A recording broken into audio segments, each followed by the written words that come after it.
Delhi NCR में रहने वालों के लिए इस जहरीली हवा या स्मॉग से बचने के दो उपाय हैं। शहर बदल दें, वो तो संभव नहीं। भोजन बदल दें। जी हां, इस मौसम में इस प्रदूषण से लड़ने के लिए आपके शरीर को ताकतवर होना पड़ेगा।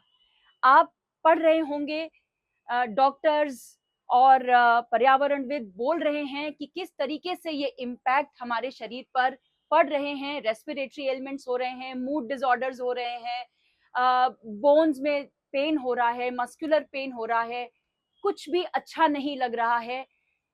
ऐसे में शरीर को आप जो भोजन दे रहे हैं, अगर वो भी जहर भुजा हुआ है, तो सोचें कि हवा में भी जहर और खाने में भी जहर।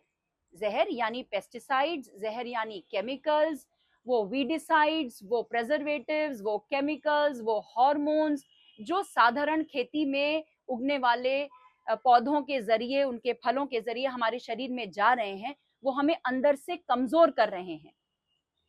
इसलिए खाने का सीधा प्रभाव पर्यावरण और हवा से है। यकीन मानिए, अगर हमारा शरीर अंदर से मजबूत होगा, अगर हम जैविक भोजन खा रहे होंगे, तो हमारी प्रतिरोधक क्षमता बिल्कुल मजबूत होगी उनके कंपैरिजन में जो कि साधारण भोजन खा रहे हैं, जो डिब्बा बंद भोजन खा रहे हैं, जो प्रिजर्वेटिव लेडन खाना खा रहे हैं।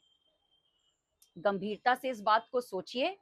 हम हवा नहीं बदल पाएंगे, हम भोजन बदल पाएंगे।